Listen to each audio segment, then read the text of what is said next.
അതുകൊണ്ട് ശബരിമല പെരുങ്കൊള്ളയുമായി ബന്ധപ്പെട്ടുകൊണ്ട് LDF അടി കൊടുക്കണമെങ്കിൽ UDF വോട്ട് ചെയ്താൽ മാത്രമേ കഴിയൂ. കഴിഞ്ഞ കുറെ തെരഞ്ഞെടുപ്പുകളിൽ BJPയുടെ പങ്ക് ചർച്ച ചെയ്യപ്പെടുന്ന പോലെ ഇപ്പൊ BJPയുടെ പങ്ക് പോലും ചർച്ച ചെയ്യപ്പെടുന്നില്ല. കേരളത്തിൽ വന്ദേ ഭാരത് കൊണ്ടൊന്നും അല്ല ദേശീയവാദം കൊണ്ടൊന്നും പറഞ്ഞ് നിയമസഭാ തെരഞ്ഞെടുപ്പിലൊന്നും ഒരു ചുക്കും ചുണ്ണാമ്പ് ഒരുത്തനും BJPക്ക് വോട്ട് ചെയ്യാൻ പോണില്ല. 3 മുതൽ 5 വരെ കിട്ടും എന്നുള്ള നിങ്ങളുടെ കണക്കും ഒരു പുല്ലും കിട്ടില്ല എന്നുള്ളതിന്റെ കണക്കും അവിടെ കിടക്കട്ടെ. മെയ് 4 കഴിയുമ്പോഴത്തേക്ക് ശരി, മെയ് 4 കഴിയുമ്പോൾ ഈ ചർച്ച ഒരിക്കൽ കൂടി ഞങ്ങൾ സംപ്രേഷണം ചെയ്യുന്നതായിരിക്കും. നമസ്കാരം. തിരഞ്ഞെടുപ്പിന് ഇനി 23 ദിവസങ്ങൾ മാത്രമേ ഉള്ളൂ. അപ്പോഴും ഇടതുപക്ഷത്തെയും വലതുപക്ഷത്തെയും പറ്റി സംസാരിക്കുമ്പോൾ BJPയെ പറ്റി കൂടി നമുക്ക് പറയേണ്ടി വരും. തദ്ദേശ തെരഞ്ഞെടുപ്പിൽ ചില മുന്നേറ്റങ്ങളൊക്കെ BJP കാഴ്ചവെച്ചു. എങ്കിലും നിയമസഭാ തെരഞ്ഞെടുപ്പിൽ ഏകദേശം പലരും ചിലർ എന്നോട് ഒരു BJPയുമായി ബന്ധമുള്ള ഒരാൾ പറഞ്ഞത് 25 സീറ്റുകൾ പിടിക്കുമെന്നാണ്. പക്ഷേ അതിലൊന്നും എനിക്ക് പ്രതീക്ഷയില്ല. പക്ഷേ ഒരു 3-നും 5-നും ഇടയിലുള്ള ഒരു സീറ്റ് BJP നേടുമെന്ന് ഞാൻ പ്രതീക്ഷിക്കുന്നു. താങ്കൾ എങ്ങനെ അതിനെ ഒന്ന് വിലയിരുത്തും? അല്ല, നമ്മൾ വളരെ ഞാൻ പറഞ്ഞല്ലോ, ഇപ്പം നിഷ്പക്ഷമായിട്ടാണ് ഞാനിതിനെ കാണുന്നത്. നമ്മൾ നിഷ്പക്ഷമായിട്ടൊന്ന് നോക്കിയാൽ കഴിഞ്ഞ 2-3 തെരഞ്ഞെടുപ്പുകൾ എടുത്ത് നോക്കിയാൽ ആ തെരഞ്ഞെടുപ്പുകളിലേക്കൊക്കെ പോകുമ്പോൾ സുപ്രധാനമായിട്ടുള്ള ഒരു ചർച്ചാ വിഷയമായിരുന്നു BJPയുടെ പെർഫോമൻസ് എന്തായിരിക്കും എന്നൊക്കെ ഉള്ള ചർച്ചകൾ വളരെ സജീവമായി. നമുക്ക് 2019 മുതൽ എടുക്കാം. 2019 ലോക്സഭാ തെരഞ്ഞെടുപ്പ് കാലത്ത് ഏറ്റവും പ്രധാനപ്പെട്ട ചർച്ച BJP ഒരു 5 സീറ്റെങ്കിലും പിടിക്കും. ശബരിമല ലോക്സഭാ തെരഞ്ഞെടുപ്പ് കാലത്തെ കാര്യമാണ്. ശബരിമലയിലെ യുവതീ പ്രവേശനവുമായി ബന്ധപ്പെട്ട കാരണം ശബരിമലയിലെ യുവതീ പ്രവേശനവുമായി ബന്ധപ്പെട്ടിട്ടുള്ള വിഷയത്തിൽ സമര പോരാട്ടങ്ങളിൽ ഏറ്റവും കൂടുതൽ മുൻപന്തിയിരുന്നത് BJP-യാണ്. സ്വാഭാവികമായും BJP ഞാനും ഒരു 2-3 സീറ്റെങ്കിലും BJP പിടിക്കും പ്രതീക്ഷിച്ചു. 2019 അങ്ങനെ നിൽക്കട്ടെ. ഇനി 2016 നമ്മളൊന്ന് പോകും. 2016 BDJS സാന്നിധ്യം, BDJS-ഉം BJP-യും കൂടെ ചേർന്ന് ഒരു 10-15 മണ്ഡലങ്ങളിലെങ്കിലും ജയിക്കും എന്നാന്ന് വിചാരിച്ചു. അല്ല, അത് BDJS ഒരിക്കലും നമ്മൾ ചിത്രത്തിൽ പെടുത്താൻ കഴിയില്ല. അല്ല 2016 ആണ് BDJS ഉണ്ടാവുന്നത്. മനസ്സിലായില്ലേ? BDJS ഉണ്ടായ സമയത്ത് സ്വാഭാവികമായും ഈഴവ വോട്ടുകളിൽ ഒരു വലിയ പങ്ക് BDJS പിടിക്കും എന്നൊരു കണക്കൂട്ടലുണ്ടായിരുന്നു. കാരണം അത് നഷ്ടപ്പെടുമ്പോൾ CPM-ന്റെ ആയിരിക്കും. അതെ. അപ്പൊ അതുകൊണ്ട് ഒരു 10-15 സീറ്റെങ്കിലും BDJS എന്ന് പറഞ്ഞിട്ട് അപ്പൊ 2016 BJP വലിയ ചർച്ചാ വിഷയമായിരുന്നു. 2021 BJP ചർച്ചാ വിഷയമായിരുന്നു. BJPക്ക് എന്തോ ഒരു 4-5 സീറ്റെങ്കിലും കിട്ടുമെന്നുള്ള ഒരു പ്രതീക്ഷ. അപ്പം 2016 2019 പിന്നെ 2021 ഇനി 2024 ഉറപ്പായിട്ടും ഒരു സീറ്റ് 1-2-3 സീറ്റെങ്കിലും BJPക്ക് കിട്ടും എന്ന് നമുക്ക് പ്രതീക്ഷ ഉണ്ടായി. ഒരു സീറ്റ് കിട്ടിയല്ലോ. അല്ല, അത് പിന്നീട് ഞാൻ പറഞ്ഞാൽ തെരഞ്ഞെടുപ്പ് സമയത്ത് വലിയ ചർച്ചാ വിഷയമായിരുന്നു BJPയുടെ പെർഫോമൻസ്. അതാണ് എൻ്റെ പോയിന്റ്. ഇത് ശരിക്കും ഞാൻ പറഞ്ഞ ഈ ചർച്ച തുറന്ന മനസ്സോടുകൂടി BJP-ക്കാരും ഒന്ന് കേൾക്കണമെന്നാണ് ഞാൻ പറയുന്നത്. 2019 2016 2019 2021 2024 ഇനി 2025 പഞ്ചായത്ത് തെരഞ്ഞെടുപ്പിലും BJP വലിയ മുന്നേറ്റം നടത്തും. BJPക്ക് എന്തോ 1000 വാർഡ് കിട്ടും, മറ്റേത് മറിച്ച് എന്നൊക്കെ പറഞ്ഞിട്ട് ഇവിടെ മറ്റേ എന്താണ് അയാളുടെ പേര്, അമിത്ഷായ അവരൊക്കെ ഒന്ന് വലിയ ഇതായിരുന്നല്ലോ. ഇപ്പൊ 2026 നിയമസഭാ തെരഞ്ഞെടുപ്പിലേക്ക് BJP പോകുമ്പോൾ അല്ല, ഈ നമ്മൾ ഈ തദ്ദേശ തെരഞ്ഞെടുപ്പിൽ പോലും നിർണായകമായിട്ടുള്ള പല സീറ്റുകളും പിടിച്ചെടുക്കാൻ അവർക്ക് കഴിഞ്ഞു. ഞാനതിലേക്കാണ് വരുന്നത്. അതൊക്കെ തെറ്റിദ്ധാരണകളാണ്. 2025 പഞ്ചായത്ത് തെരഞ്ഞെടുപ്പിലും വലിയ മുന്നേറ്റം BJP ഉണ്ടാക്കുമെന്ന് നമ്മൾ വിചാരിച്ചെങ്കിലും BJP ശൂന്യ താഴോട്ട് പോവുകയാണ് ചെയ്തത്. BJPക്ക് 2026 19% വോട്ടുണ്ടായിരുന്നത് ഇപ്പോൾ 13% വോട്ടേ ഉള്ളൂ. BJPക്ക് ആകെപ്പാടെ ഉണ്ടായിരുന്ന നേട്ടം എന്ന് പറഞ്ഞാൽ തിരുവനന്തപുരം കോർപ്പറേഷൻ 3 സീറ്റ് പിടിച്ചെടുത്തു എന്നുള്ളത് മാത്രമാണ്. ബാക്കി BJP ശൂന്യ താഴോട്ട് പോവുകയാണ് ചെയ്തിട്ടുള്ളത്. ക്രിസ്ത്യൻ മണ്ഡലങ്ങളിലെല്ലാം BJP വല്ലാതെ താഴോട്ട് പോയി. BJPക്ക് അവിടെ ഇവിടെ കുറച്ച് പഞ്ചായത്തുകളേ ഉള്ളൂ. അതാണ് ഇപ്പോഴത്തെ അവസ്ഥ. അപ്പോൾ 2016 2019 2024 2021 ഈ തെരഞ്ഞെടുപ്പുകളിലെല്ലാം BJPയുടെ പെർഫോമൻസ് സംബന്ധിച്ചിട്ടുള്ള ചർച്ചയുമായി ബന്ധപ്പെട്ട് നമ്മൾ ചർച്ച ചെയ്യുകയാണെങ്കിൽ, നിഷ്പക്ഷമായി നമ്മൾ നോക്കിയാൽ ഇപ്പോഴത്തെ തെരഞ്ഞെടുപ്പുമായി ബന്ധപ്പെട്ടുള്ള ചർച്ചയിൽ LDF UDF ഉള്ളൂ, BJP ഇല്ല. BJP ചിത്രത്തിൽ വരരുത് എന്ന് ആഗ്രഹിക്കുന്ന വലിയൊരു വിഭാഗം ഇവിടെയുണ്ട്. അല്ല, ഞാൻ നിഷ്പക്ഷമായി നമ്മൾ നോക്കിയാൽ ഇന്നത്തെ തെരഞ്ഞെടുപ്പ് ചിത്രത്തിൽ കഴിഞ്ഞ കുറേ തെരഞ്ഞെടുപ്പുകളിൽ ബി ജെ പിയുടെ പങ്ക് ചർച്ച ചെയ്യപ്പെടുന്ന പോലെ ഇപ്പോൾ ബി ജെ പിയുടെ പങ്ക് പോലും ചർച്ച ചെയ്യപ്പെടുന്നില്ല. അല്ല, ആ ചർച്ച ചെയ്യൽ ബോധപൂർവം, അതായത് ബി ജെ പിയുടെ ഒരു മുന്നേറ്റം മുന്നിൽ കണ്ടുകൊണ്ട് ബോധപൂർവം ഇടത് വലത് എന്താണ് സഹയാത്രികർ ഒഴിവാക്കുകയാണെന്നാണ് എനിക്ക് പറയാനുള്ളത്. അല്ലല്ല, ഇടത് വലത് സഹയാത്രികർ ഒഴിവാക്കിയത് കൊണ്ടൊന്നും അല്ല 2016-ലും 19-ലും 21-ലും 24-ലൊന്നും ബി ജെ പിയെ കുറിച്ച് ചർച്ച നടന്നത്. കാരണം ബി ജെ പിയെ കുറിച്ച് ചർച്ച നടക്കുന്നത് ഇടതുപക്ഷവും വലതുപക്ഷവും ഒന്നും അല്ല. 2018 യുവതീ പ്രവേശനത്തിന് ശേഷം 2019 നടന്ന ലോക്സഭാ തെരഞ്ഞെടുപ്പിൽ ഒരു പ്രതീക്ഷ ഉണ്ടായിരുന്നു. തീർച്ചയായിട്ടും അത് ആ സമരത്തെ മുന്നിൽ നിന്ന് നയിച്ചത് ബി ജെ പിയുടെ സുരേന്ദ്രനാണെന്നുള്ളത്. അതായത് 2016-ലും 2019-ലും 2021-ലും 2024-ലുമൊക്കെ ബി ജെ പിയുടെ പ്രകടനത്തെക്കുറിച്ച് ചർച്ച നടത്താൻ കാരണങ്ങളുണ്ടായിരുന്നു. അതെ, ബി ജെ പി മുന്നിൽ വരും എന്നുള്ളൊരു തോന്നൽ LDF-നും UDF-നും ബി ജെ പിക്കും ഉണ്ടായിരുന്നു. ഈ തെരഞ്ഞെടുപ്പുകളിലെല്ലാം അത് ബി ജെ പി മുന്നിൽ വരും എന്നുള്ള ചർച്ച ഉണ്ടായിരുന്നത് LDF-ഉം UDF-ഉം ബി ജെ പിയെ കുറിച്ച് ചർച്ച ചെയ്യാനുണ്ടെന്നുമല്ല. അന്ന് നിലനിന്നിരുന്ന സാഹചര്യം ഇപ്പോൾ 2019 ബി ജെ പി മുന്നോട്ട് വരും എന്ന് ചർച്ച വരാനുള്ള കാരണം എന്താ? അത് UDF LDF-ഉം അല്ല, അവർ ആ സമര പോരാട്ടത്തിന് മുമ്പിലായിരുന്നുകൊണ്ട് അവർക്ക് സീറ്റ് കിട്ടും എന്നുള്ളതുകൊണ്ടായിരുന്നു. 2016-ൽ ബി ജെ പി മുന്നോട്ട് വരുമെന്ന് പറയാൻ കാരണം എന്താണ്? ബി ജെ പി BDJS-ഉമായിട്ട് സഖ്യം ഉണ്ടാക്കി, BDJS CPM-ന്റെ ഒരുപാട് വോട്ട് പിടിക്കും എന്നുള്ളത് കൊണ്ടായിരുന്നു, അല്ലേ? അതെ. 2024-ലും ഈ പറഞ്ഞതുപോലെ ബി ജെ പി മുന്നോട്ട് വരും എന്നുള്ളൊരു തോന്നൽ ഉണ്ടായിരുന്നു. അത് 2024-ലെ തെരഞ്ഞെടുപ്പിൽ അത് പ്രതിഫലിക്കുകയും ചെയ്തു. ബി ജെ പിക്ക് തൃശ്ശൂർ മണ്ഡലം കിട്ടുകയും ചെയ്തു. എന്നാൽ 2025-ൽ നടന്ന പഞ്ചായത്ത് തെരഞ്ഞെടുപ്പിൽ എന്താ സംഭവിച്ചത്? 2024-ൽ ബി ജെ പിക്ക് ഒരു സീറ്റും കൂടെ കിട്ടി എന്നുള്ളത് കൊണ്ടും 2024-ൽ ബി ജെ പി എല്ലാ മണ്ഡലങ്ങളിലും വലിയ തോതിൽ മുന്നിൽ വന്നു എന്നുള്ളത് കൊണ്ടും 2025-ലെ പഞ്ചായത്ത് തെരഞ്ഞെടുപ്പിൽ ബി ജെ പി മുന്നേറിയില്ല. എന്താ മുന്നേറാഞ്ഞത്? നമ്മൾ വളരെ ഗൗരവമായിട്ട് അതിനെക്കുറിച്ചിട്ട് നമ്മൾ ചർച്ച ചെയ്യണം. കേരളത്തിലുണ്ടായിട്ടുള്ള രാഷ്ട്രീയ വിഷയങ്ങളിൽ ആ രാഷ്ട്രീയ വിഷയങ്ങളുടെ നേട്ടം UDF ആണ് കൊണ്ടുപോയത് ബി ജെ പിക്ക് പകരം. അങ്ങനെയാണ് ബി ജെ പി പഞ്ചായത്ത് തെരഞ്ഞെടുപ്പ് താഴ്ന്നു പോയത്. അതെ അതെ. അല്ല, തീർച്ചയായിട്ടും അതിൽ മറ്റൊരു ബോധം കൂടി, അത് ബോധമെന്നല്ല, ഒരു യാഥാർത്ഥ്യം കൂടി ജനങ്ങളുടെ മനസ്സിലുണ്ട്, സാധാരണക്കാരുടെ മനസ്സിൽ പോലും. അതായത് ലാവ്ലിൻ കേസ് മാറ്റിവെച്ചത്, പിണറായി വിജയനും മകളും പ്രതിയായിട്ടുള്ള കേസുകളൊക്കെ മാറ്റിവെക്കുന്നതും അതിൽ നിന്നൊക്കെ ഇവരൊക്കെ രക്ഷപ്പെടുന്നതുമൊക്കെ ബി ജെ പിയുടെ കേന്ദ്ര നേതൃത്വത്തിന്റെ ഇടപെടൽ കൊണ്ടാണെന്നുള്ള അതൊരു പ്രധാനപ്പെട്ട യാഥാർത്ഥ്യം, അതൊരു പ്രധാനപ്പെട്ട വിഷയം. പക്ഷേ അതിനേക്കാളെല്ലാം ഉപരി ബി ജെ പി താഴോട്ട് പോയ ഒരു സുപ്രധാന വിഷയം എന്ന് പറയുന്നത് ശബരിമല പെരുങ്കൊള്ളയായിരുന്നു. ശബരിമല പെരുങ്കൊള്ളയുടെ നേട്ടം മുഴുവൻ ഉണ്ടാക്കിയത് UDF ആണ്. അതിന് കാരണമുണ്ട്. അതായത് ശബരിമല യുവതീ പ്രവേശനത്തിൽ നടത്തിയ സമര രീതി അല്ലായിരുന്നു ഈ ശബരിമല സ്വർണ്ണക്കൊള്ളയിൽ ബി ജെ പി സ്വീകരിച്ചത്. അല്ല, അതുകൊണ്ടല്ല. അതൊന്ന് നമ്മൾ 2019 ഇതിനെ താരതമ്യം ചെയ്യുന്നത്. 2019 ഹിന്ദു സമുദായം എന്താ തീരുമാനിച്ചത്? ഹിന്ദു സമുദായം തീരുമാനിച്ചത് യുവതീ പ്രവേശവുമായി ബന്ധപ്പെട്ടിട്ടുള്ള വിഷയത്തിൽ LDF-നെ അടിക്കണമെങ്കിൽ ബി ജെ പി അടിക്ക് വോട്ട് കൊടുത്തുകൊണ്ട് കാര്യമില്ല, UDF-ന് കൊടുക്കണം എന്ന് പറഞ്ഞിട്ടാണ് 2019 അന്നങ്ങനെ ചെയ്തത്. ഇപ്പോഴും എന്താ സംഭവിക്കുന്നത്? ഇപ്പോഴും ശബരിമല പെരുങ്കൊള്ളയുമായി ബന്ധപ്പെട്ടിട്ടുള്ള വിഷയത്തിൽ ബി ജെ പിക്ക് വോട്ട് കൊടുത്തുകൊണ്ട് കാര്യമില്ല. ബി ജെ പി ജയിക്കില്ല, ബി ജെ പിക്ക് അധികാരത്തിൽ വരാൻ കഴിയില്ല. അതുകൊണ്ട് ശബരിമല പെരുങ്കൊള്ളയുമായി ബന്ധപ്പെട്ടുകൊണ്ട് LDF-ന് അടി കൊടുക്കണമെങ്കിൽ UDF-ന് വോട്ട് ചെയ്താൽ മാത്രമേ കഴിയൂ. അല്ല, അങ്ങനെ ഒരു ചിന്ത ഉണ്ടാകാം. എങ്കിൽ പോലും ഇപ്പോൾ ബി ജെ പി ഒറ്റയടിക്ക് ബി ജെ പി അധികാരത്തിൽ വരുമെന്ന് കരുതാൻ ആർക്കും കഴിയില്ല. പക്ഷെ ബി ജെ പിയുടെ ഓരോ സംസ്ഥാനത്തെ അവരുടെ വളർച്ചയും നമ്മൾ എടുത്ത് നോക്കിയാൽ അറിയാം. പടിപടിയായിട്ടായിരുന്നു അവരുടെ വളർച്ച. ആ വളർച്ച കേരളത്തിൽ ഉണ്ടാണ്. അതായത് അതൊക്കെ നമുക്ക് വെറും തിയറിയാണ് കേരളത്തെ സംബന്ധിച്ചിടത്തോളം. കേരളത്തിൽ ആ തിയറി നിലനിൽക്കില്ല. കാരണം കേരളത്തിലെ തിയറി നിലനിൽക്കില്ല എന്ന് പറഞ്ഞു കഴിഞ്ഞാൽ മറ്റ് സംസ്ഥാനങ്ങളിലല്ല ഹിന്ദുക്കളും മുസ്ലിങ്ങളും മാത്രമേ ഉള്ളൂ. അല്ല, അക്കാര്യത്തിൽ കേരളത്തിൽ ഹിന്ദുക്കളും മുസ്ലിങ്ങളും മാത്രമല്ല, ഹിന്ദുക്കളും മുസ്ലിങ്ങളും മാത്രമുള്ള സംസ്ഥാനങ്ങളിൽ മാത്രമേ ഈ പടിപടിയുള്ള പണിയൊക്കെ നടക്കൂ. അല്ല, ഹിന്ദുക്കളും ക്രിസ്ത്യാനികളും ബി ജെ പിക്ക് വോട്ട് ചെയ്യില്ല എന്ന് നമുക്ക് എങ്ങനെ കരുതാൻ കഴിയും? അവർ വലിയൊരു വിഭാഗം പിന്തുണ ഉണ്ട്.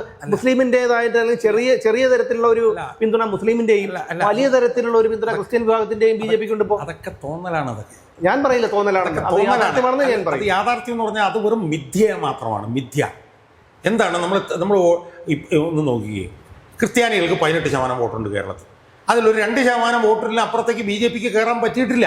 ഒന്നാമത്തെ കാര്യം. രണ്ടാമത്തെ കാര്യം, കഴിഞ്ഞ പഞ്ചായത്ത് തെരഞ്ഞെടുപ്പിൽ ക്രിസ്ത്യൻ മേഖലകളിലെല്ലാം BJP ആട്ടാപാടലം തോറ്റു. 1000-ലധികം സ്ഥാനാർത്ഥികളെ കണ്ട് പിന്നെ മത്സരിപ്പിച്ചതിൽ 10, 15, 20 ജയിച്ചുള്ളൂ. അപ്പോൾ ക്രിസ്ത്യാനികളുടെ ഇടയിൽ BJPക്ക് ഒരു ചുക്കും ചെയ്യാൻ പറ്റിയിട്ടില്ല. BJPക്ക് പരമാവധി 1-2% വോട്ടാണ് ക്രിസ്ത്യാനികളുടെ ഇടയിൽ കിട്ടിയിട്ടുള്ളത്. അതും കഴിഞ്ഞ പഞ്ചായത്ത് തെരഞ്ഞെടുപ്പിൽ പോയി.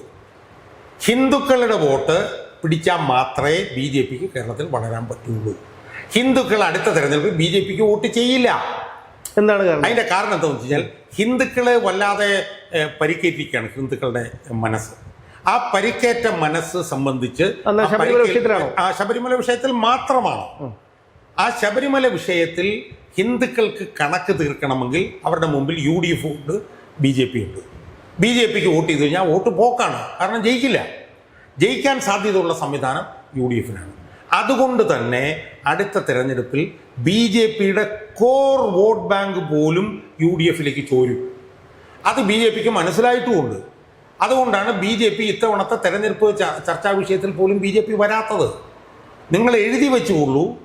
ഞാൻ എഴുതി വെച്ചു, കൃത്യമായിട്ട് ഞാൻ കണക്ക് പറയാം. BJPക്ക് ഇപ്പോൾ 13% വോട്ടാണുള്ളത്, അല്ലെ 14%. ആ 14%-ൽ നിന്നും കുത്തനെ താഴോട്ട് പോകും BJP. BJPയുടെ കോർ ഹിന്ദു വോട്ട് ബാങ്ക് വലിയ തോതിൽ UDFിലേക്ക് ചായും. അത് ഞാൻ പറയുന്നു, രമേശ് ചെന്നിത്തലയുടെയും കൂടി നേതൃത്വമാണെങ്കിൽ ഒരു സംശയവും വേണ്ട, വലിയ തോതിൽ പിന്നെ BJPയുടെ വോട്ടുകൾ UDFിലേക്ക് ചായും. ഉദാഹരണത്തിന് BJPക്ക് കിട്ടുന്ന നല്ലൊരു ശതമാനം പങ്ക് വോട്ട് നായർ വോട്ടുകളാണ്. ഈ നായർ വോട്ടുകൾ ഏതാണ്ട് ഒരു 12% ഉണ്ട് കേരളത്തിൽ. ആ നായർ വോട്ടുകളിൽ 12% UDFിലേക്ക് പോകും. രമേശ് ചെന്നിത്തലയുടെയാണ് നേതൃത്വത്തിൽ. മനസ്സിലായില്ലേ? 2, CPMൽ നിന്ന് BJPയിലേക്ക് പിന്നെ കഴിഞ്ഞ 2024 കുറേ വോട്ടുകൾ ചോർന്നിരുന്നു, ആലപ്പുഴയൊക്കെ ഉൾപ്പെടെ. ആ വോട്ടുകളെല്ലാം തന്നെ ഇത്തവണ UDFിലേക്ക് പോകും. പക്ഷേ കാരണം 2024 തെരഞ്ഞെടുപ്പിൽ UDFന് വോട്ട് കൊടുത്തിട്ട് കാര്യമില്ല എന്ന് പറഞ്ഞുകൊണ്ട് CPMൽ നിന്ന് വലിയ തോതിൽ വോട്ടുകൾ BJPയിലേക്ക് പോയിരുന്നു. അതാ ലോക്സഭാ തെരഞ്ഞെടുപ്പ് പ്രത്യേക. ഈ തെരഞ്ഞെടുപ്പിൽ BJPക്ക് പരമാവധി ഒരു 2-3 സീറ്റ് ചിലപ്പോൾ കിട്ടിയേക്കാം. അങ്ങനെ കിട്ടാൻ വേണ്ടി ഹിന്ദുക്കൾ വോട്ട് കളയില്ല. ഞാനതിനെ കരുതുന്നില്ല. അതായത് ഹിന്ദുക്കൾ നമുക്ക് ജാതി അടിസ്ഥാനം മാറ്റിവെക്കാം. പക്ഷേ BJPയുടെ വികസന പ്രവർത്തനങ്ങളെ നോക്കിക്കാണുന്ന ഒരു വിഭാഗം വലിയ ജനങ്ങളുണ്ട്. BJPയുടെ വികസന പ്രവർത്തനത്തിനുള്ള ഒരു വോട്ട് പോലും ഇത്തവണ BJPക്ക് കിട്ടില്ല. BJPയുടെ വികസന പ്രവർത്തനത്തിന് വോട്ട് കിട്ടണമെങ്കിൽ അത് ലോക്സഭാ തെരഞ്ഞെടുപ്പിലാണ്. BJPയുടെ വികസന പ്രവർത്തനത്തിനാണ് ലോക്സഭാ തെരഞ്ഞെടുപ്പിൽ മണ്ഡലങ്ങളിൽ വോട്ട് കിട്ടിയത്. BJPയുടെ വികസന പ്രവർത്തനം പറഞ്ഞ് പിന്നെ നിയമസഭാ തെരഞ്ഞെടുപ്പിൽ വോട്ട് ചെയ്യുന്നതിൽ എന്താ അർത്ഥമാണുള്ളത്? കാരണം BJPയുടെ വികസന പ്രവർത്തനം പറഞ്ഞ് നിയമസഭാ തെരഞ്ഞെടുപ്പിൽ വോട്ട് ചെയ്യണമെന്നുണ്ടെങ്കിൽ BJP അധികാരത്തിൽ വരണം. മുമ്പ് BJP ലോക്സഭയിൽ 2 സീറ്റുമായിരുന്ന BJPക്ക് ഇന്ന് 3-ം തവണയും രാജ്യം ഭരിക്കാൻ അറിയാമെങ്കിൽ തീർച്ചയായും രാജ്യം ഭരിക്കാൻ അറിയാമെങ്കിൽ അതൊക്കെ പരമാബദ്ധമാണ്. ഒരിക്കലും പരമാബദ്ധമാണ്. കാരണം BJPക്ക് 2 സീറ്റ് ഉണ്ടായിരുന്ന BJP ഇപ്പോൾ 3-ം തവണ അധികാരത്തിൽ കേന്ദ്രത്തിൽ ഇരിക്കുന്നുണ്ടെങ്കിൽ BJPയുടെ വികസന പ്രവർത്തനം കണ്ട് മറ്റ് സംസ്ഥാനങ്ങളിലുള്ളവരെല്ലാം BJPക്ക് വോട്ട് ചെയ്തു. അത് അവരുടെ വികസന പ്രവർത്തനം കണ്ടിട്ടാണ്. കഴിഞ്ഞ ലോക്സഭാ തെരഞ്ഞെടുപ്പിലും BJPക്ക് കുറെ വോട്ട് കേരളത്തിൽ കിട്ടിയിട്ടുണ്ടെങ്കിൽ അത് മോഡി സർക്കാരിൻ്റെ വികസന പ്രവർത്തനത്തിൻ്റെ ഗുണവുമായി ബന്ധപ്പെട്ടുകൊണ്ട് വോട്ട് ചെയ്തതാണ്. കേരളത്തിൽ BJPയുടെ വികസന പ്രവർത്തനം പറഞ്ഞ് 2 വോട്ട് പോലും കേരളത്തിൽ BJPക്ക് കിട്ടില്ല. കാരണം എന്താണ്? സിമ്പിളാണ്, കോമൺ സെൻസ് ആണ്. എന്താണ്? BJP കേരളത്തിൽ അധികാരത്തിൽ വരാൻ പോണ പാർട്ടിയല്ല. അതേസമയം ലോക്സഭാ തെരഞ്ഞെടുപ്പിൽ എന്തുകൊണ്ടാണ് ചെയ്തത്? ലോക്സഭാ തെരഞ്ഞെടുപ്പിൽ എന്തുകൊണ്ടാണ് പിന്നെ സുരേഷ് ഗോപി കൊല്ലത്ത് തൃശ്ശൂർ ജയിച്ചത്? ലോക്സഭാ തെരഞ്ഞെടുപ്പിൽ മോഡിയുടെ വികസന പ്രവർത്തനം കണ്ട് വോട്ട് ചെയ്തു. അല്ല, അങ്ങനെയാണെങ്കിൽ തൃശ്ശൂരുകാർ മാത്രമാണ് മോദിയുടെ വികസനം കണ്ടത്. ബാക്കി 19 മണ്ഡലങ്ങളുണ്ടല്ലോ. എന്നിട്ട് പോലും 19 മണ്ഡലങ്ങളിൽ ഗുണം ചെയ്തില്ല. പക്ഷേ അവിടെ ചെയ്തത് എന്തുകൊണ്ടാണ്? അവിടെ ചെയ്തത് വികസനം കണ്ടുകൊണ്ടാണ്. ഈ വികസനം കണ്ടുകൊണ്ട് BJPക്ക് ആരെങ്കിലും നിയമസഭാ തെരഞ്ഞെടുപ്പിൽ വോട്ട് ചെയ്യുമോ? വോട്ട് ചെയ്യുമെന്ന് ഞാൻ പറയുന്നു. കാരണം പറയുന്നതൊക്കെ പറഞ്ഞു. അതിപ്പോ സുമേഷും പറയുന്നു, ഞാനും പറയുന്നു. അത് ആളുകൾ കേൾക്കുന്നു, അവർ തീരുമാനിക്കുന്നു. പക്ഷെ എൻ്റെ ചോദ്യം ഇത്രയേ ഉള്ളൂ, 2 സീറ്റിൽ മാത്രം ഭൂരിപക്ഷമുള്ള BJPക്ക് വികസനം പറഞ്ഞ ആര് വോട്ട് ചെയ്യാനാണ്? 2 ചിലപ്പോൾ 4 ആവും, 4 അല്ലെങ്കിൽ ചിലപ്പോൾ 8 ആവും, 8 അല്ലെങ്കിൽ 8. BJP ഭരണം പിടിക്കുമെന്നൊന്നും ഞാൻ പറയുന്നില്ല. പക്ഷെ നമ്മൾ ഈ ജാതി അടിസ്ഥാനം മറ്റു കാര്യങ്ങളും എന്തൊക്കെ മാറ്റി വെച്ചു കഴിഞ്ഞാലും ഇതൊക്കെ കാരണം ഇന്നത്തെ സമൂഹ മാധ്യമങ്ങൾ വളരെ സജീവമാണ്. കേരളത്തിൽ BJPക്കുള്ള വോട്ട് നിങ്ങൾ എന്ത് പറഞ്ഞാലും ജാതിയാണ്, ഹിന്ദുവാണ്, ഹിന്ദുവിന്റെ വോട്ട് ബാങ്കാണ്. അത് തോന്നലാണ്. അങ്ങനെ ഒരു അവസ്ഥ ഉണ്ടായിരുന്നു മുമ്പ്, ഇന്ന് അങ്ങനെയല്ല.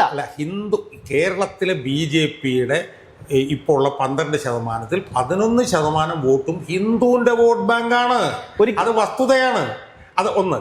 രണ്ട് സീറ്റ് മാത്രം കിട്ടുന്ന BJPക്ക് വോട്ട് കൊടുത്തിട്ട് എന്ത് കാര്യമാണ്? അങ്ങനെയാണെങ്കിൽ ഞാനൊന്ന് ചോദിച്ചോട്ടെ. ഇപ്പോൾ CPM-നും അത് ആ രീതിയിൽ ചിന്തിക്കാമല്ലോ. ഇടതുപക്ഷ അണികൾക്കും അങ്ങനെ ചിന്തിക്കാമല്ലോ. എന്തായാലും CPM ജയിക്കില്ല, ഈ പിണറായി വിജയന്റെ 10 വർഷത്തെ ഭരണം ഇതാണ്, UDF-ന് കൊടുക്കാം വോട്ട്, അങ്ങനെ ചിന്തിക്കാല്ലേ? അങ്ങനെ ഒരിക്കലും ചിന്തിക്കില്ല. അങ്ങനെ ഒരിക്കലും ചിന്തിക്കില്ല. ഈ തിയറി ഒന്നും പറഞ്ഞിട്ട് കാര്യമില്ല. തിയറി അല്ല. ഞാനായാലും സുമേഷ് ആയാലും ജനങ്ങളോട് സംവദിക്കുന്നത് സാമൂഹ്യ മാധ്യമങ്ങളിലൂടെയാണ്. ഞാൻ സംസാരിക്കുന്ന കാര്യങ്ങൾ ആളുകൾ കാണുന്നതും വിലയിരുത്തുന്നതും, സുമേഷ് സംസാരിക്കുന്ന കാര്യം ആളുകൾ കാണുകയും വിലയിരുത്തുകയും ചെയ്യുന്നുണ്ട്. ശബരിമല സ്വർണ്ണക്കൊള്ള വിഷയത്തിൽ ഏറ്റവും കൂടുതൽ വീഡിയോ ചെയ്ത ആളാണ് താങ്കൾ. അന്ന് തന്നെ ഞാൻ പറഞ്ഞിരുന്നു, എന്റെ യുക്തിക്ക് അനുസരിച്ച് ഞാൻ പറഞ്ഞിരുന്നു, ഒരിക്കലും ഈ അന്വേഷണം ഒരിടത്തും എത്തില്ല. താങ്കൾ പറഞ്ഞത് അതിന്റെ ഇടക്കാല വിധികളും എല്ലാം വായിച്ച് പഠിച്ച് അതിനെ അപഗ്രഥിച്ചിട്ടാണ്. ഞാൻ സാമൂഹ്യ മാധ്യമം ഞാൻ ശബരിമല കൊള്ളയായിട്ട് ബന്ധപ്പെട്ട് പറഞ്ഞ കാര്യങ്ങൾ ആളുകൾ കണ്ടിട്ടുണ്ട്, വിലയിരുത്തിയിട്ടുണ്ട്. സുമേഷ് പറയുന്ന കാര്യങ്ങളും ആളുകൾ കണ്ടിട്ടുണ്ട്, വിലയിരുത്തിയിട്ടുണ്ട്. BJPയെ കുറിച്ച് ഞാൻ പറയുന്ന കാര്യങ്ങളും കാണും, ആളുകൾ വിലയിരുത്തും. സുമേഷ് പറയുന്നത് കാണും, ആളുകൾ വിലയിരുത്തും. ഞാൻ പറയുന്ന എൻ്റെ പോയിന്റ് എന്ന് പറഞ്ഞാൽ വളരെ സിമ്പിളാണ്. 2 സീറ്റിൽ മാത്രമേ BJPക്ക് ഭൂരിപക്ഷം, 2 സീറ്റ് മാത്രമേ അവർക്ക് ഇപ്പൊ ഭൂരിപക്ഷം ഉള്ളൂ. അതായത് വട്ടിയൂർക്കാവിലും നേമത്തും 71 സീറ്റ് കിട്ടിയാലേ അധികാരത്തിൽ വരാൻ പറ്റും. അധികാരത്തിൽ വരുമെന്ന് ഞാൻ പറഞ്ഞില്ല, പ്രതിപക്ഷത്ത് പോലും വരുമെന്ന് ഞാൻ പറഞ്ഞില്ല. ഞാൻ പറയട്ടെ 71 സീറ്റ് കിട്ടിയാലേ അധികാരത്തിൽ വരും. 2 സീറ്റിന്റെ ഭൂരിപക്ഷം അവർക്കുള്ളൂ. എന്തിനാണ് അവർക്ക് വോട്ട് ചെയ്യുന്നത്? ഇനി ഒന്ന് യുക്തി ഒന്ന് പറഞ്ഞതാ. എന്തിനാ വോട്ട്? BJP ജയിപ്പിക്കാൻ അല്ല, ഞാൻ പറയുന്നത് BJPയെ ജയിപ്പിക്കാൻ ഞാൻ അവർക്ക് വോട്ട് കൊടുക്കും. അങ്ങനെയൊന്നും ഒരു സംസ്ഥാനത്ത് ഒരു ജനങ്ങളും ചിന്തിക്കില്ല. സംസ്ഥാനത്ത് കേരളത്തിൽ ഞാൻ ചോദിച്ചോട്ടെ, മറ്റ് സംസ്ഥാനത്തെ പോലെ അല്ല. മറ്റ് സംസ്ഥാനം ഞാൻ കേരളത്തിന്റെ കാര്യം മാത്രമാണ് പറയുന്നത്. കേരളത്തിൽ ഇത്രയും നാളായിട്ട് ഈ BJP പച്ച പിടിക്കാഞ്ഞതിന്റെ കാരണം നമ്മൾ കേരളത്തെ മനസ്സിലാക്കണം. കേരളത്തിനെ മനസ്സിലാക്കുമ്പം നമുക്ക് നമ്മുടെ കോമൺ സെൻസ് കൊണ്ട് മനസ്സിലാവും. കേരളത്തിൽ CPM-ന്റെ കയ്യിലാണ് ഇവിടുത്തെ ഹിന്ദു വോട്ട് ബാങ്ക് മുഴുവൻ, 30-35% വോട്ട് ബാങ്ക്. ഇവിടുത്തെ മുസ്ലിങ്ങളുടെ 1% പോലും BJPക്ക് വോട്ട് ചെയ്യില്ല. ക്രിസ്ത്യാനികളെ സംബന്ധിച്ചിടത്തോളം ക്രിസ്ത്യാനികൾ ജയിക്കുന്ന മുന്നണിയിലൂടെ നിൽക്കുകയുള്ളൂ. ഇതുകൊണ്ടാണ് BJP ഇവിടെ പച്ച പിടിക്കാത്തത്. BJP നാളെയും പച്ച പിടിക്കില്ല. കാരണം ഇതാണ് അവിടുത്തെ സംവിധാനം. മനസ്സിലായോ? BJP മറ്റ് സംസ്ഥാനങ്ങളിൽ പച്ച പിടിക്കുന്നത് എന്തുകൊണ്ടാണ്? അവിടുത്തെ ഹിന്ദുക്കൾ മുഴുവൻ BJPക്ക് വോട്ട് ചെയ്യും. ഹിന്ദുക്കളാണ് അവിടെ ഭൂരിപക്ഷം. മുസ്ലിങ്ങൾ ഹിന്ദുക്കളാണ് മറ്റ് സംസ്ഥാനങ്ങളെല്ലാം ഭൂരിപക്ഷം. അവരാണ് BJPക്ക് വോട്ട് ചെയ്യുന്നത്. എന്തുകൊണ്ടാണ്? കാരണം മുമ്പ് കോൺഗ്രസിലായിരുന്നല്ലോ. ഞാൻ പറഞ്ഞത് എന്തു ആയാലും ഹിന്ദുക്കളുടെയാണ് ഭൂരിപക്ഷം അവിടെ വോട്ട്. മനസ്സിലായില്ലേ? ആ സംസ്ഥാനങ്ങളിലൊക്കെ BJP ഭരിക്കുന്നുണ്ട്. ഭരിക്കുന്നത് കൊണ്ട് വികസനത്തിന്റെ ഭാഗമായിട്ടും അവിടെ വോട്ട് വീണിട്ടുണ്ട്. കാരണം അവിടെ BJP ഭരിക്കുന്നുണ്ട്, ഇവിടെ BJP ഭരിക്കുന്നില്ല. അതുകൊണ്ട് വികസനത്തിന്റെ പേരിൽ ഇവിടെ വോട്ട് കിട്ടത്തില്ല. മനസ്സിലായില്ലേ? അതുകൊണ്ട് നിങ്ങൾ നോക്കിക്കോളൂ, ഈ 2 സീറ്റ് പോലും അവർ നിലനിർത്തില്ല. അവർക്കിപ്പോൾ 13% വോട്ടുണ്ടെങ്കിൽ അതിനകത്ത് നല്ല ശതമാനം UDF കൊണ്ടുപോകും. ഇത് 2019 അവർ അനുഭവിച്ചതാണ്. അവരിനിയും അത് തന്നെ അനുഭവിക്കാൻ പോവുകയാണ്. അത് നമ്മളെ ഇലക്ഷൻ റിസൾട്ട് വന്നതിനും നമുക്ക് മനസ്സിലാവും. പക്ഷേ എനിക്കിതിൽ വിരുദ്ധ അഭിപ്രായമാണുള്ളത്. 3 മുതൽ 5 വരെ സീറ്റ് BJP ഇത്തവണ കേരളത്തിൽ പിടിക്കുമെന്നാണ് എൻ്റെ ഒരു അനുമാനം. അതെന്തുകൊണ്ടാണെന്ന് ചോദിച്ചാൽ, വർഗീയതയും ജാതിയും മതവും ഒക്കെ മാറ്റിവെച്ച് എല്ലാ മതസ്ഥരും വികസനത്തെപ്പറ്റി ചിന്തിക്കുന്ന വലിയൊരു വിഭാഗം ജനങ്ങളുണ്ട്. സമൂഹ മാധ്യമങ്ങൾ സജീവമാണ്. വികസനത്തെക്കുറിച്ച് ചിന്തിക്കുന്നവരെന്തിനാ BJPക്ക് വോട്ട് കൊടുക്കുന്നത് കേരളത്തിൽ? എന്തിന്? അല്ല, അങ്ങനെയാണെങ്കിൽ എന്തുകൊണ്ടാണ് അങ്ങനെയാണെങ്കിൽ ഇടത് വലത് ഭരിച്ചല്ലോ. ഇവിടെ എന്ത് വികസനമാണ് ഉണ്ടായത്? പറയട്ടെ, ഒന്ന് പറയട്ടെ. ഇവിടെ ദേശീയപാത നിർമ്മാണം അത് ആരാ ചെയ്തത്? അത് BJP ആണല്ലോ. ഇവിടെ വന്ദേ ഭാരത് കൊണ്ടുവന്നാരാണ്? BJP ആണല്ലോ. ഞാൻ ചോദിക്കുന്നത്, ഇപ്പൊ ഇടതും വലതും ഭരിച്ചപ്പോ ഇവിടെ വികസനം ഉണ്ടായില്ല, ശരി. പക്ഷെ വന്ദേ ഭാരത് കൊണ്ടുവന്നു, അല്ലെ ദേശീയപാത വികസനമല്ലെന്നാണ് പറയുന്നത്. ഞാൻ പറയട്ടെ, വന്ദേ ഭാരത് കൊണ്ടുവന്നു, ദേശീയപാത കൊണ്ടുവന്നു എന്നും പറഞ്ഞിട്ട് BJP-കാരൻ ജനങ്ങൾക്ക് BJPക്ക് വോട്ട് ചെയ്യുക. അത് ലോക്സഭാ തെരഞ്ഞെടുപ്പിലാണ് സുഹൃത്തെ. അത് നിയമസഭാ election- ഞാൻ പറഞ്ഞോട്ടെ, നിയമസഭാ തെരഞ്ഞെടുപ്പിൽ വന്ദേ ഭാരത് കൊണ്ടുവന്നതിന് ജനം BJPക്ക് വോട്ട് ചെയ്യേണ്ടത് നിയമസഭയ്ക്കല്ല എന്നുള്ളത് കേൾക്കുന്നവർക്ക് മനസ്സിലാവും. ഉദാഹരണമാണ്. ചർച്ച നിർത്താൻ പറ്റേ, ഉദാഹരണം പറയാൻ പറ്റേ. അതായത് ആ വികസനങ്ങളൊക്കെ മുന്നിൽ കണ്ടുകൊണ്ട് തന്നെയാണ് സംസ്ഥാനത്ത് BJP അധികാരത്തിൽ വന്നു കഴിഞ്ഞാൽ കേരളത്തിൽ വികസനം ഉണ്ടാകുമെന്നും ഈ മാറി മാറി ഇത്രയും കൊല്ലം ഭരിച്ച ഇടത് വലത് സർക്കാരുകൾ അടുത്തത് കൊണ്ടും ഒരു വിഭാഗം എനിക്ക് നല്ലപോലെ വിശക്കുന്നുണ്ട്, എനിക്ക് കൂടുതൽ ചർച്ച ചെയ്യാൻ വയ്യ. അതുകൊണ്ട് ഞാൻ അവസാനമായിട്ട് പറയുന്ന ഒറ്റ കാര്യത്തിലുള്ളൂ, വന്ദേ ഭാരത് കൊണ്ടുവന്നതിനും ദേശീയപാത കൊണ്ടുവന്നതിനും ഇവിടെ ഉള്ളവൻ BJPക്ക് വോട്ട് ചെയ്യുന്ന ലോക്സഭാ തെരഞ്ഞെടുപ്പിലാണ്. കേരളത്തിൽ വന്ദേ ഭാരത് കൊണ്ടുവന്നു അല്ലെ ദേശീയപാത കൊണ്ടുവന്നു പറഞ്ഞ് നിയമസഭാ തെരഞ്ഞെടുപ്പിലൊന്നും ഒരു ചുക്കും ചുണ്ണാമ്പ് ഒരുത്തനും BJPക്ക് വോട്ട് ചെയ്യാൻ പോണില്ല. അതുകൊണ്ട് 3 മുതൽ 5 വരെ കിട്ടും എന്നുള്ള നിങ്ങളുടെ കണക്കും ഒരു പുല്ലും കിട്ടില്ല എന്നുള്ളതിന്റെ കണക്കും അവിടെ കിടക്കട്ടെ.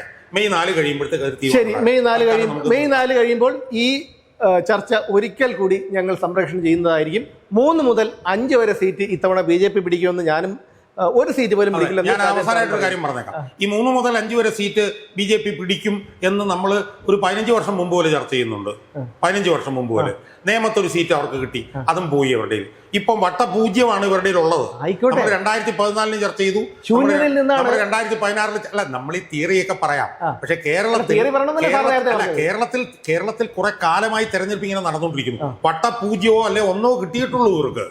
ഓരോ തെരഞ്ഞെടുപ്പ് വരുമ്പോഴും നിങ്ങളെ പോലുള്ള കുറെ യൂട്യൂബർമാർ വന്നിട്ട് 3 മുതൽ 5 വരെ കിട്ടും, 3 മുതൽ 10 വരെ കിട്ടും, 25 കിട്ടും എന്നൊക്കെ കുറെ തെരഞ്ഞെടുപ്പ്. യൂട്യൂബർ എന്ന് പറയുന്നു, താങ്കളെ യൂട്യൂബറിന് മറ്റൊരാൾ പറഞ്ഞതിന്റെ പേരിൽ ദോഷമുള്ള ഒരാളാണ്. ഞാനൊരു ഓൺലൈൻ മാധ്യമപ്രവർത്തകനും പറയാനുള്ള ഒരു മര്യാദ കാണിക്കണം. ഞാൻ പറഞ്ഞ ഇത്രേ ഉള്ളൂ. കഴിഞ്ഞ കുറെ തെരഞ്ഞെടുപ്പുകളായിട്ട് BJPക്ക് വേണ്ടിയിട്ട് ഇങ്ങനെ നമ്മൾ കിടന്ന് പറയാറുണ്ട്. ഫലത്തിൽ എന്താ സംഭവിക്കുന്നത്? 1 കിട്ടി, അവിടുന്ന് 0ത്തിലേക്ക് പോയി. ഇപ്പൊ 0 ഉള്ളൂ. നമ്മളത് കാണാതിരിക്കരുത്, മനസ്സിലായോ? ആകെപ്പാടെ കിട്ടിയത് 1. അങ്ങനെയാണെങ്കിൽ 2021 തെരഞ്ഞെടുപ്പിൽ 40 സീറ്റിലേക്ക് എങ്ങനെയാണ് UDF ചുരുങ്ങിയത്? 40 സീറ്റിലേക്ക് ഞാൻ പറഞ്ഞോട്ടെ, അവർക്ക് 40 കേരള സംസ്ഥാനം രൂപീകരിച്ചത് മുതൽ അങ്ങോട്ടും അവർക്കുണ്ടല്ലോ. പക്ഷെ BJP ഇവിടെ വന്നിട്ട് എത്ര കാലമായി കേരളത്തിൽ? BJP എത്ര കാലമായി എന്നുള്ളതല്ല, BJP എങ്ങനെ പ്രവർത്തനം എങ്ങനെയാണ് ഞാൻ ചോദിക്കുന്ന മറുപടി. BJP ഇവിടെ പ്രവർത്തിക്കാൻ തുടങ്ങിയിട്ട് 2-3 പതിറ്റാണ്ടായോ? ആയല്ലോ. BJPക്ക് എന്ത് കിട്ടിയിട്ടുണ്ട്? BJP നേമത്തൊരു സീറ്റ് കിട്ടി, അതുകൊണ്ട് കളഞ്ഞു എന്നുള്ളത് തന്നെയാണ്. കളയാതെ BJPക്ക് ഇപ്പൊ വട്ടപൂജ്യമാണോ? ആണല്ലോ. BJP 4 മുതൽ 5 വരെ വരും എന്നുള്ളത് മെയ് 4 കഴിയുമ്പോൾ. അല്ല, ഒരു കാര്യം ഒരു കാര്യം ഞാൻ പറഞ്ഞോട്ടെ. തിരുവനന്തപുരത്ത് 45 വർഷം ഇടതുപക്ഷം കയ്യിൽ വെച്ചിരുന്ന സീറ്റ് BJP പിടിച്ചെടുത്തിട്ട് പോലും അതിനെക്കുറിച്ച് ഒരു അഭിപ്രായം, ഒരു നല്ലൊരു അഭിപ്രായം പറയാത്ത സാറ് വേറെ കാര്യം എന്തോ ആയിക്കോട്ടെ. കോർപ്പറേഷൻ അവർ പിടിച്ചു എന്നുള്ളത് തന്നെയാണ്, അതിനൊന്നും ഒരു സംശയവും. പക്ഷെ ഇപ്പൊ BJPക്ക് വട്ടപൂജ്യമേ ഉള്ളൂ. ആയിക്കോട്ടെ, ആണല്ലോ. ഇത് 4 മുതൽ 5 വരെ വരും എന്നുള്ളത് നമുക്ക് മെയ് കഴിയുമ്പോൾ കാണാം. എന്തായിരുന്നാലും എനിക്ക് വല്ലതും ഭക്ഷണം. തീർച്ചയായിട്ടും ഈ ചർച്ച ഇവിടെ അവസാനിപ്പിക്കുന്നു. നന്ദി, നമസ്കാരം.